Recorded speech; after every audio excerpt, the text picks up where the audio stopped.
Dear learners, Assalamu alaikum wa rahmatullahi wa barakatuh. Welcome to my online class. I am Mizanur Rahman, Assistant Teacher in English, Jibannagar Thana Model, Multi-Lateral Secondary School, Jibannagar, Chuadaga. Dear learners, now I am going to discuss with you on the lesson 3 flashback from unit 7 lesson 3.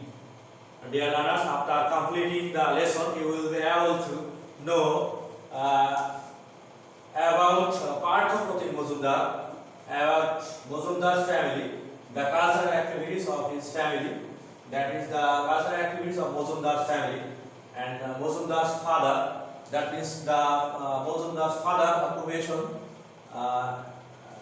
Last of all, you will be able to know about Jogesh Datta, that means who is Jogesh Datta. প্রিয় শিক্ষার্থীরা, আমি তোমাদের উদাত্ত আহ্বান জানাচ্ছি তোমরা খুব মনোযোগ সহকারে ক্লাস করবে, তাহলে এই ক্লাসের মধ্য দিয়ে তোমরা এই যে পার্ট ফ্ল্যাশব্যাক ফিরে দেখা বা পিছনে ফিরে দেখা এর মধ্য দিয়ে এখানে কি আলোচিত হয়েছে, এখান থেকে সম্ভাব্য প্রশ্নগুলো কি হতে পারে, এখানে ব্যবহৃত একটি গ্রুপ ভার্ব রয়েছে, এই গ্রুপ ভার্ব এর অর্থ কি এবং এই গ্রুপ ভার্ব দিয়ে আরো কি কি গ্রুপ ভার্ব হতে পারে এটা দিয়ে সে আমরা জানতে পারবো। অর্থাৎ কাম এক রোজা যেখানে কাম দিয়ে আরো যেগুলো হতে পারে এগুলো নিয়ে অন্তত পক্ষে আমরা বাংলাটা জানবো, এগুলো মুখস্থ করবো, যাতে আগামীতে সকল প্রকার প্রতিযোগিতামূলক পরীক্ষায় তোমরা ভালো করতে পারো, পরীক্ষায় ভালো হয়। এজন্যই আসলে এটা অবধারণ করা। প্রিয় শিক্ষার্থীরা, আসলে আমরা যে ফ্ল্যাশব্যাক ফিরে দেখা বা পিছনে ফিরে দেখা, এখানে আসলে পার্থপ্রতিম মজুমদারের বিষয়ে আলোচনা করা হয়েছে। পার্থপ্রতিম মজুমদার 1954 সালে পাবনা জেলার বিখ্যাত একটি পরিবারে জন্মগ্রহণ করেন। তিনি তার জীবনের অধিকাংশ সময় অতিবাহিত করেন গ্রামের বাড়িতে। এই গ্রামের বাড়িতে অতিবাহিত করার কারণে তিনি অর্থাৎ তার পরিবারটা যেখানে অবস্থিত ছিল, এলাকার নাম ছিল কালাচাঁদপুর। কালাচাঁদপুরটা সাংস্কৃতিক অঙ্গনে খুবই বিখ্যাত ছিল, কারণ সারা বছর ব্যাপী এই কালাচাঁদপুর গ্রামে তার এই বসত বাড়িতে বিভিন্ন ধরনের শিল্প কর্মকাণ্ড অনুষ্ঠিত হতো। তার বাবা, যিনি পেশায় ছিলেন একজন ফটোগ্রাফার, তিনি তার সন্তানকে বিভিন্ন ধরনের আর্ট শিল্পকে মূল্যায়ন করতে শিখিয়েছিলেন। পার্থপ্রতিম মজুমদার কলকাতাতে, অর্থাৎ কলকাতা শহর থেকে 30 কিলোমিটার দূরে সাদের নগর নামক একটা এলাকায় মাসির বাড়িতে বসবাস করার জন্য যান। 1966 সালে তিনি প্রথম, অর্থাৎ তার সাথে প্রথম যোগেশ দত্ত নামক একজন মাইম আর্টিস্ট অর্থাৎ মুখাভিনয় শিল্পীর সাথে প্রথম দেখা হয়। মুখাভিনয় শিল্পী যোগেশ দত্ত কোন রকম মানে মুখ দিয়ে কোন রকম কথাবার্তা বলা ছাড়াই তার যে জেস্টার ছিল, যে অঙ্গভঙ্গি ছিল, এই অঙ্গভঙ্গির মাধ্যমে সকল কথাবার্তার অভিব্যক্তি পার্থপ্রতিম মজুমদারকে এতটাই অভিভূত করেছিল যে তিনি তার একাডেমিতে, তার মুখাভিনয় একাডেমিতে ভর্তি হয়েছিলেন এবং সেখানে তিনি 1966 সাল থেকে 1972 সাল পর্যন্ত সেখানে এই মুখাভিনয়ের উপরে শিক্ষা গ্রহণ করেন। প্রিয় শিক্ষার্থীরা, আমি তোমাদের উদাত্ত আহ্বান করছি, তোমরা তোমাদের পাঠ্য বইয়ে 58 পৃষ্ঠা, 58 পৃষ্ঠা একটু বের করো। আমি তোমাদের টেক্সটটা একটু পড়াই দিচ্ছি।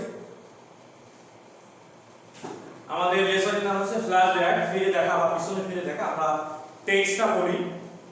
পার্থপ্রতিম মজুমদার ওয়াজ বর্ন, জন্মগ্রহণ করেছিলেন কত খ্রিস্টাব্দে? 1954 সালে। কোথায়? পাবনাতে to a family of artist, একটি শিল্প পরিবারে। অর্থাৎ আমরা জানতে পারলাম যে পার্থপ্রতিম মজুমদার 1954 খ্রিস্টাব্দে পাবনা জেলার একটি শিল্পী পরিবারে জন্মগ্রহণ করেন। এই স্পেন তিনি অতিবাহিত করেছিলেন most of his early years, তার জীবনের প্রথম দিকে জীবনের অধিকাংশ বছরগুলো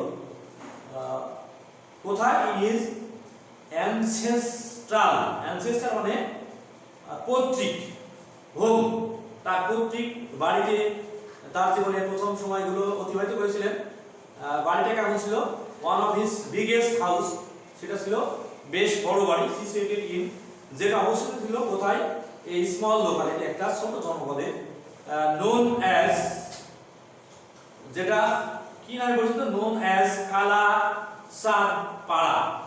কালাসাদপাড়া নামক গ্রামে। এট দ্যাট টাইম, ওই সময় কালাচাঁদপাড়া ওয়াজ ছিল ওয়েল নোন, সুপরিচিত ছিল। কালাচাঁদপাড়া সুপরিচিত কেন ছিল? ফর, জন্য, কিসের জন্য?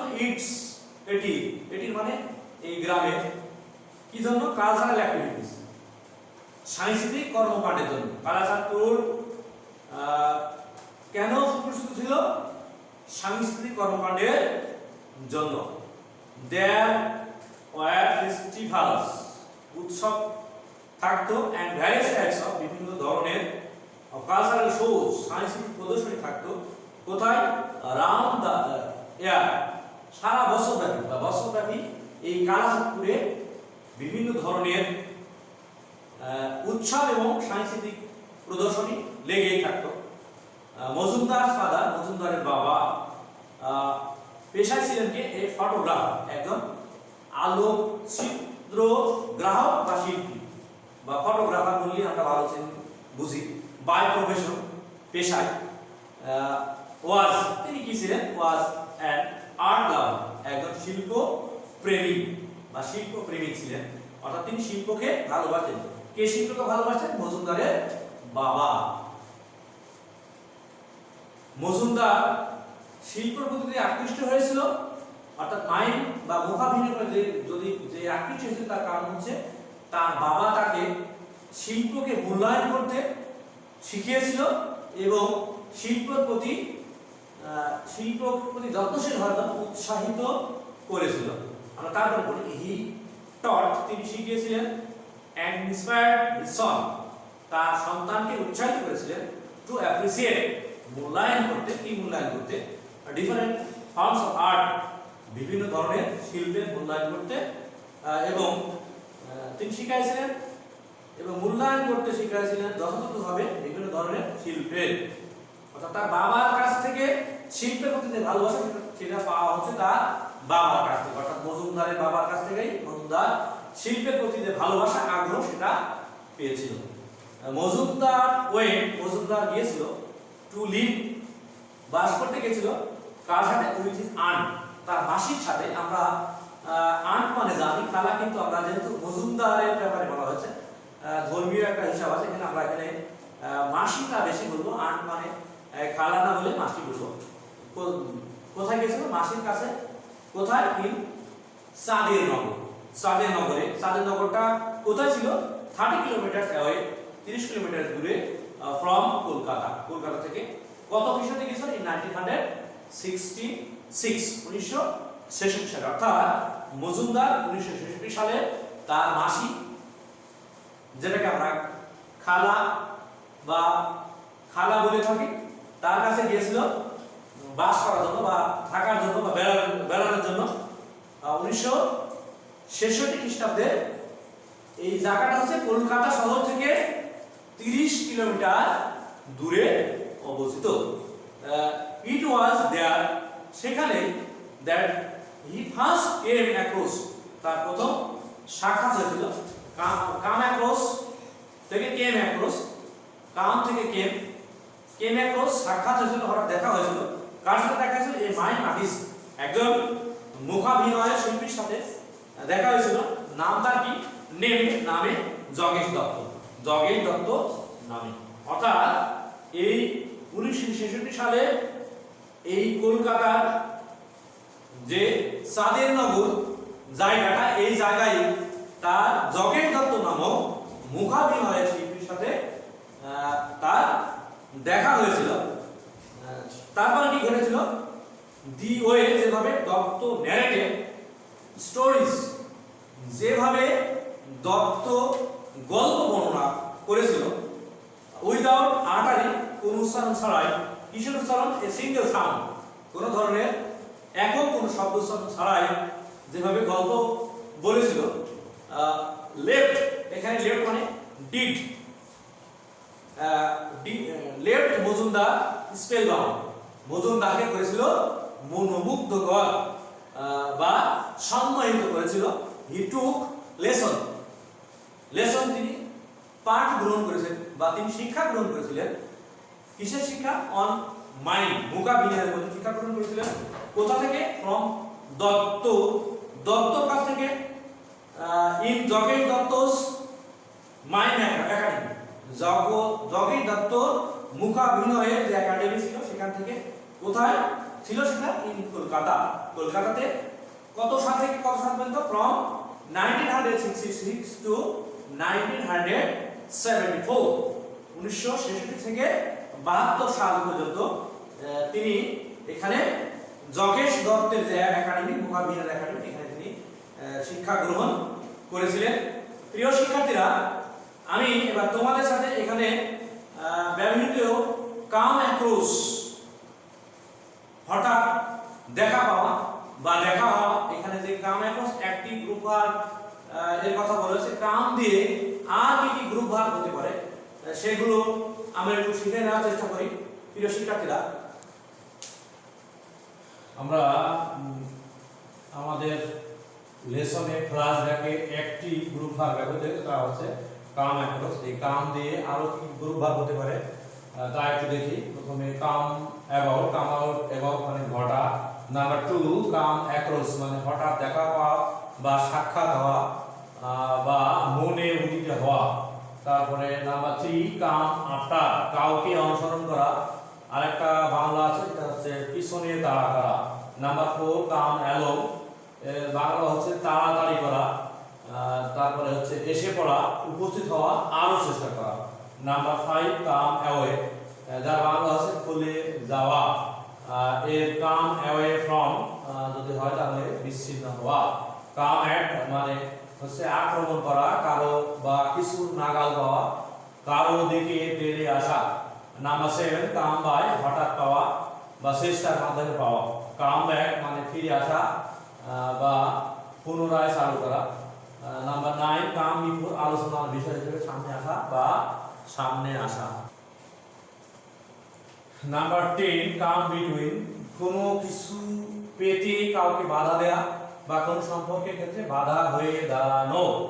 নাম্বার 11 কাম ডাউন, কাম ডাউনের অর্থ হচ্ছে ভাঙিয়ে পড়া, কমে আসা, শুকিয়ে দেওয়া, আকস্মিক পতন। নাম্বার 12 কাম ডাউন ইন, সামাজিক মর্যাদা হারানো বা গরিব হয়ে যাওয়া। নাম্বার 13 কাম ডাউন উইথ মানে সাজা দেওয়া। নাম্বার 14 কাম ফ্রম, কোন স্থানে জন্মগ্রহণ করা।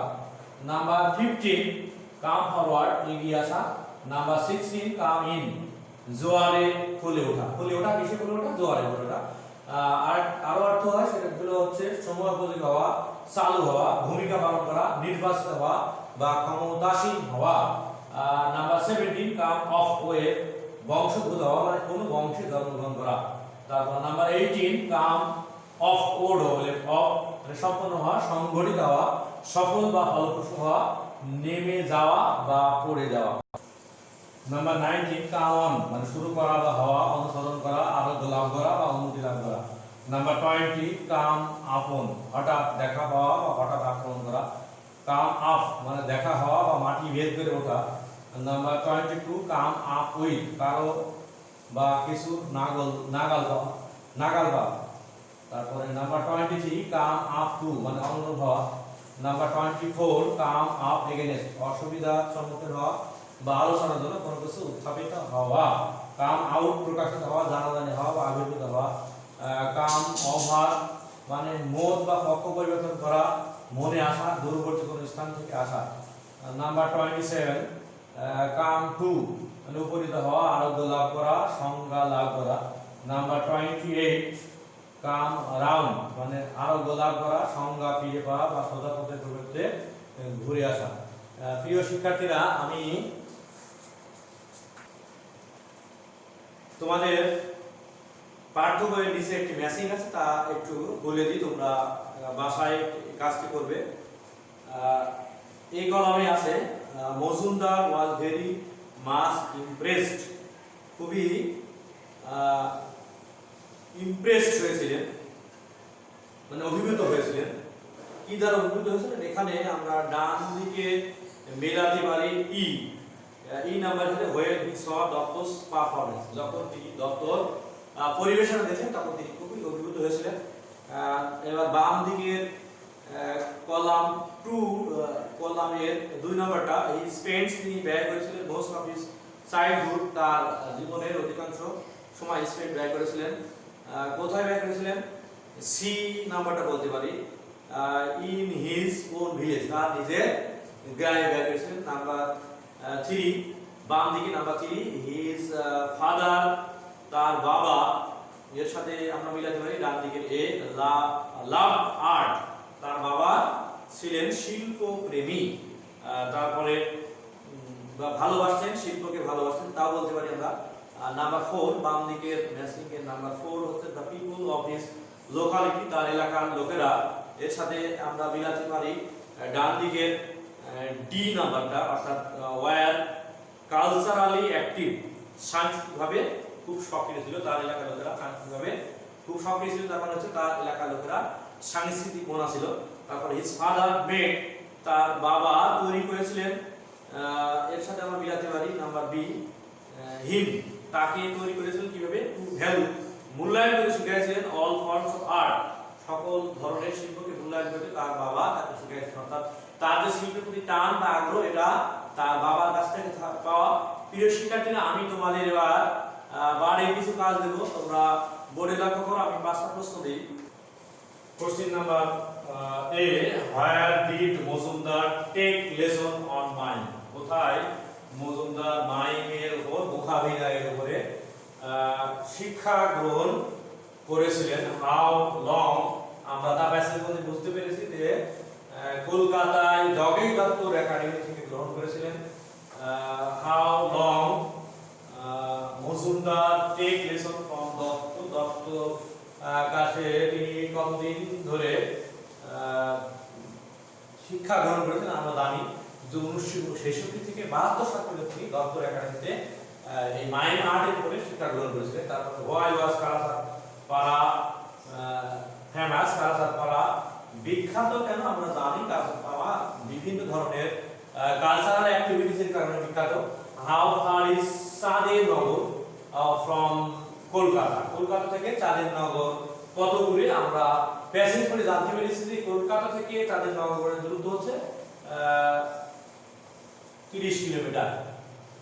তারপরে what was Majumdar father profession, মজুমদারের বাবার পেশা ছিল হচ্ছে ফটোগ্রাফি। প্রিয় শিক্ষার্থীরা, আমি তোমাদের সাথে আজকে ইউনিট 7 যে সমস্ত লোকেরা প্রখ্যাত হয়েছে, পিপুল হু স্ট্যান্ড আউট, সে সমস্ত লোকের কিছু যে বিবরণ এখানে বর্ণিত হয়েছে, তার ভিতরে আমরা আজকে লেসন 3 পার্থপ্রতিম মজুমদারের একটি জীবনী সংক্ষেপে জানতে পেরেছি। ফ্ল্যাশব্যাক, ফিরে দেখা বা পিছনে ফিরে দেখা। আমরা পার্থপ্রতিম মজুমদারের বাড়ি সম্পর্কে জানতে পেরেছি যে তার বাড়ি হচ্ছে বাংলাদেশের পাবনা জেলায় বাড়ি। তার যেখানে বাড়ি সেই এলাকাটা হচ্ছে সাংস্কৃতিকভাবে খুবই উন্নত একটি এলাকা ছিল। তার এলাকার যে এলাকায় তিনি বাস করতেন, তার সেই এলাকাটা সারা বছর ব্যাপী সাংস্কৃতিক কর্মকাণ্ড চলতো। তার বাবা তাকে সাংস্কৃতিক কর্মকাণ্ডে উদ্বুদ্ধ করার জন্য বিভিন্ন ধরনের অনুপ্রেরণামূলক কথাবার্তা বলতেন এবং আর্টকে, শিল্পকে ভালোবাসতে উদ্বুদ্ধ করতেন। তিনি তার মাসির কাছে কলকাতাতে চাঁদের নগর কলকাতা থেকে 30 কিলোমিটার দূরে চাঁদের নগরে সেখানে যান এবং সেখানে যোগেশ দত্ত নামক একজন ব্যক্তির সাথে তিনি আর কেউ নন, তিনি হচ্ছেন একজন মাইম আর্টিস্ট, মুখাভিনয় শিল্পী। তার সাথে সেখানে দেখা হয়। সেখানে তিনি তার দ্বারা এতটাই ইমপ্রেস হন যে তিনি তার একাডেমিতে ভর্তি হন এবং সেখানে 1966 থেকে 72 সাল পর্যন্ত এই মুখাভিনয়ের উপরে সেখানে শিক্ষা গ্রহণ করেন। প্রিয় শিক্ষার্থীরা, আমরা এখান থেকে যা জানতে পারলাম তা হচ্ছে মানুষের শৈশবকালটা আসলে তার যে গ্রামের পৈতৃক ভিটা প্রকৃতির সাথেই অধিকাংশ ক্ষেত্রেই কাটে। তারপরে আমরা জানতে পারলাম যে মানুষের পৈতৃক ভিটার কিছু আদি কাজকর্ম থাকে যেগুলো নিয়ে তারা গর্ব করে বা যেগুলো তাদের আত্মার সাথে টান থাকে, এগুলো জানতে পারলাম। তারপরে জানতে পারলাম যে শিক্ষার জন্য যোগেশ দত্ত যেভাবে পার্থপ্রতিম মজুমদার যোগেশ দত্তের সাথে সাক্ষাৎ হওয়ার পরে তার দ্বারা এতটাই ইমপ্রেস হয়েছিল এবং তার একাডেমিতে 6 বছর থেকেছিল। প্রয়োজনে আমরা জানি অ্যাকর্ডিং টু ইসলাম যে শিক্ষার জন্য প্রয়োজনে তোমরা চীন দেশ পর্যন্ত যাও। অর্থাৎ পার্থপ্রতিম মজুমদার মাইম আর্টকে শেখার জন্য কলকাতায় 1966 সাল থেকে 72 সাল পর্যন্ত অবস্থান করেছিল। প্রয়োজন যদি হয় আমরা আমাদের শিক্ষার জন্য শুধু চীন দেশ পর্যন্ত যেতে বলা হয়েছে। অর্থাৎ যেখানেই হোক শিক্ষার ক্ষেত্রে আমরা নিজেকে ছোট মনে করব না। আমার না জানাটা অপরাধ নয়, অর্থাৎ আমার কোনো জিনিস না জানা থাকতেই পারে, এটা আমার অপরাধ নয়। কিন্তু আমি জানি না অথচ আমি আমার না জানা জিনিসটা জানতে চাবো না, এটা আমার অপরাধ। এটা আমার জানার আগ্রহকে সীমিত করে দেয়, জ্ঞান গরিমা কমিয়ে আনে। অর্থাৎ আমি আমার জ্ঞানটা বিস্তার লাভ করবে বা প্রসারিত হবে সেই পথকে বাধাগ্রস্ত করে। এজন্য প্রয়োজনে যেখানেই হোক না আমার সে বয়সে ছোট, হোক না সে আমার যে বয়সে ছোট, বা হোক না আমি সমাজে প্রতিষ্ঠিত একজন ব্যক্তি হতে পারি, আমি আর সবকিছু জানা থাকবে এমনটি নয়। প্রয়োজনে আমার না জানা জিনিসগুলো কোনো মানুষের কাছ থেকে আমি যদি এমন হয় যে আমি তার কাছ থেকে জনসম্মুখে শিখতে পারবো না বা শেখাটা আমার জন্য সমীচীন হবে না, বা লোকেরা কি মনে করে, প্রয়োজন আমি তাকে গোপনে ডেকে হলেও তার কাছ থেকে আমি আমার না জানা জিনিসটা শিখবো এবং আমার জ্ঞান, আমি যে জ্ঞানটা অর্জন করবো তা মানুষের মাঝে ছড়িয়ে দেব। তাহলেই কিন্তু মানব জাতি তথা সমাজ, রাষ্ট্র, সর্বোপরি সারা বিশ্বময় কল্যাণ চলে আসবে। অর্থাৎ সারা পৃথিবী শান্তিময় হয়ে উঠবে। আমি যদি আমার জ্ঞানের আলোয় উদ্ভাসিত হয়ে সমাজের কল্যাণে কাজ করি, তাহলে আমার দ্বারা সমাজের, পরিবারের, রাষ্ট্রের কল্যাণ সাধিত হবে। প্রিয় শিক্ষার্থীরা, আমরা শুধু পাঠ বা লেসন বা পড়া শুধুমাত্র একটি পাঠ একেবারে শুধু রিডিং করে দেবো, সেখান থেকে প্রশ্নের উত্তর লিখবো এমনটি নয়। এখান থেকে আমার বাস্তব জীবনে শিক্ষা কি আছে সেগুলো শিক্ষাটা গ্রহণ করে সেটা বাস্তব জীবনে অ্যাপ্লাই করব, তাহলে আমার শিক্ষাটা যথাযথ হবে, আমার শিক্ষাটা সার্থক হবে। আজকের মতো এখানেই এই ফার্স্ট ব্যাকের ক্লাসটা এখানে শেষ করছি। আমি তোমাদের যে বাড়ির কাজটি দিয়েছি তা হচ্ছে একটি মেসেজ, যার সম্ভাব্য উত্তরগুলো আমি বলে দিয়েছি বা মিলাই দিয়েছি। তারপরে এখানে 5টি প্রশ্নের কথা আমি লিখে দিয়েছি বোর্ডে, যে প্রশ্নের উত্তরগুলো আমি সংক্ষেপে যতটা সম্ভব বাংলা বলে দেওয়ার চেষ্টা করেছি। তোমরা এই কাজগুলো অর্থাৎ এই মেসেজ এবং 5টি প্রশ্নের উত্তর লিখে অবশ্যই তোমাদের সংশ্লিষ্ট শিক্ষককে দেখাবে।